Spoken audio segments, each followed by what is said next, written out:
All right, so the outside of the shoulder blade, very, very, very important area to manage in order for the arm to get up overhead. If the soft tissues on the outside of the shoulder blade are really tight and bound down together, then I'm gonna go try and take my arm up overhead and it's just gonna wanna pull all this back down. So then I'm fighting against these muscles with these muscles, which then just creates a bunch of compression in the ball and socket joint of the shoulder. So doesn't that sound exhausting? It is for these muscles. So we're gonna get the lower ones to release so that we can let the deltoids and all the muscles on top not work so hard. All right, so in order to do this, I take this shoulder up overhead. I get to the point where I start to feel some amount of tension, and then I just want to find on the outside border of the shoulder blade what soft tissues I'm really interested in getting on. And there's a bunch. I mean, we have tricep coming in, we have lat coming down, we have teres minor, we have infraspinatus, we have, I don't know, subscapularis. We have like all kinds of muscles on the outside of the shoulder blade. So you may not always know what you're on, but with certain muscle activations, you can kind of figure it out. So I found a nice restriction. Woo, sorry about that, Meg. Right here on Meg, and I'm guessing this may be where lat and triceps are kind of right next to each other.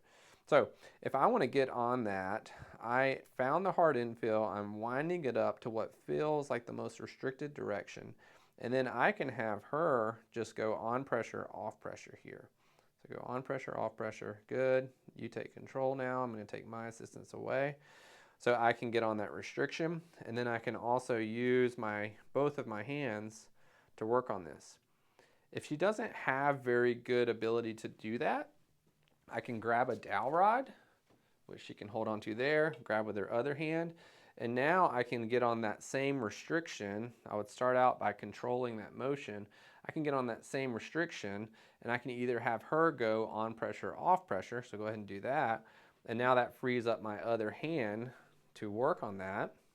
Good, back and forth.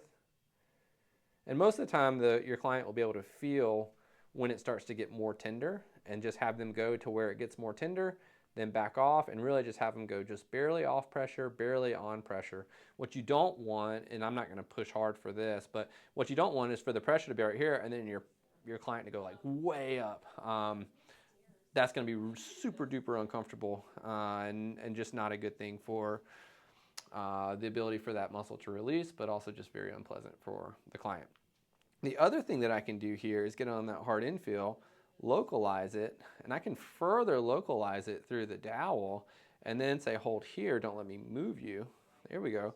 So now I can bring that contraction into my fingers that I'm trying to get to let go, and let it go, and then take up that range. And we actually just got a lot more there. So we'll take that off. So that is treating the lateral scapular border in order to get length here so that the top of the shoulder, the deltoids, don't have to work excessively, which leads to shoulder impingement.